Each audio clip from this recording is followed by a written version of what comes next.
Assalamualaikum warahmatullahi wabarakatuh. Di sini saya akan menjelaskan contoh-contoh dari setiap teori psikologi konseling. Itu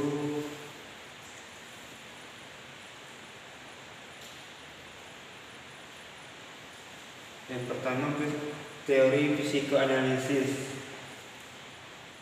Teori psikoanalisis adalah teori kepribadian yang komprehensif mengenai 3 pokok pembahasan berupa struktur kepribadian, perkembangan kepribadian, dan juga dinamika kepribadian.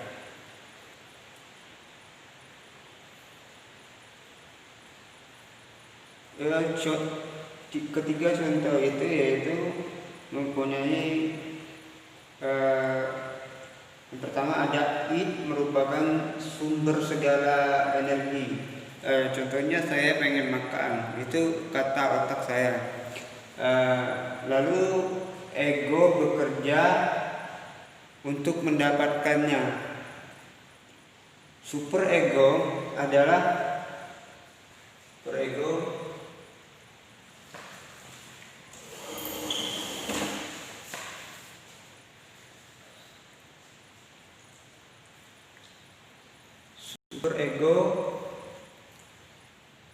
memberi pedoman untuk membuat penilaian baik atau yang salah. Ego dalam sadar, prasadar, tidak sadar.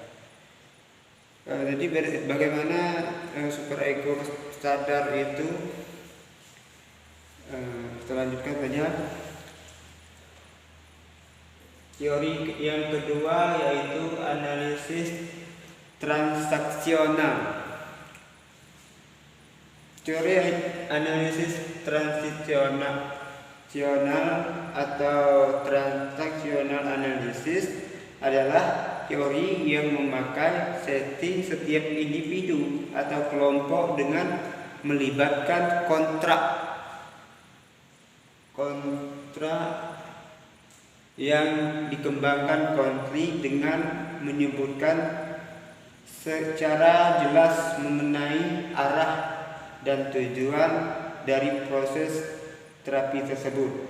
Contohnya, misalnya konflik merasa cemas dengan masalahnya otomatis tidak berani dengan kita untuk menceritakan permasalahan, bagaimana cara memberikan terapi dengan membuat dia tenang.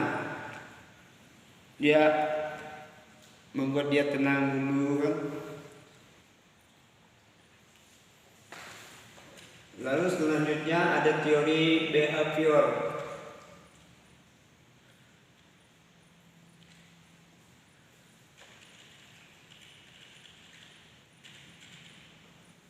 Teori ini merupakan aliran dalam cabang-cabang psikologi yang dibuat oleh John Ben Yasser tahun 1913. Itu contohnya dengan memperhatikan tingkah laku klien seperti gerak-geriknya, apakah dia nyaman dengan kita atau tidak. Selanjutnya teori rasional emotif behavior therapy. Teori ini menjelaskan,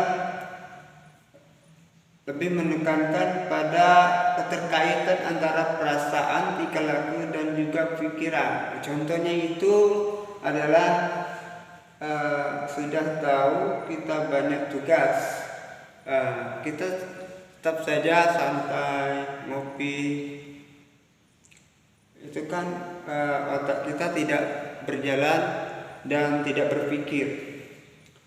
Yang kelima ada teori realitas.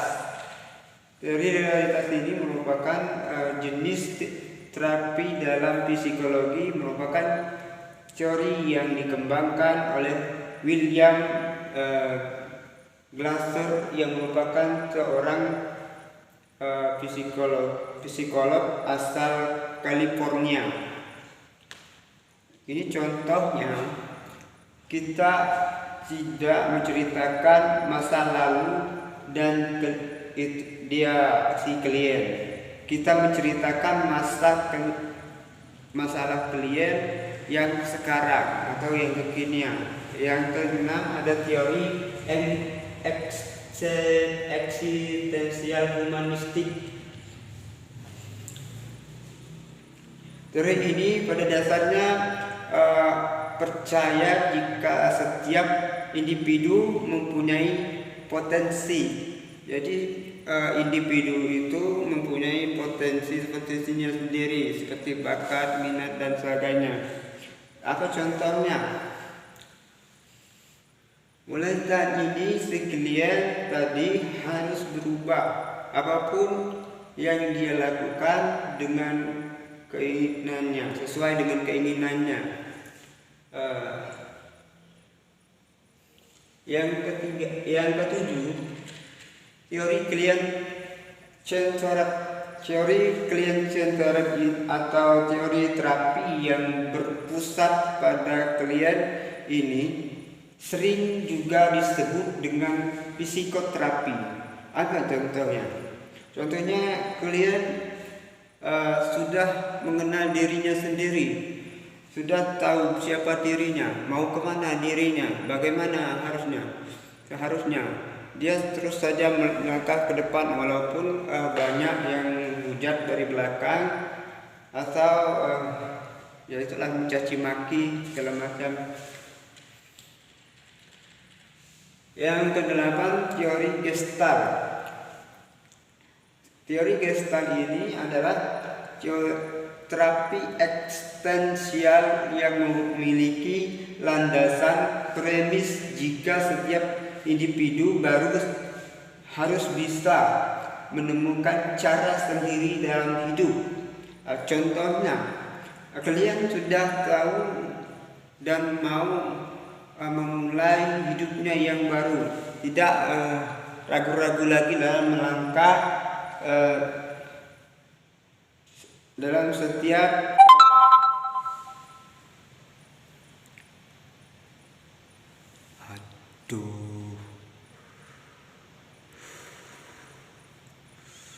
batalkan.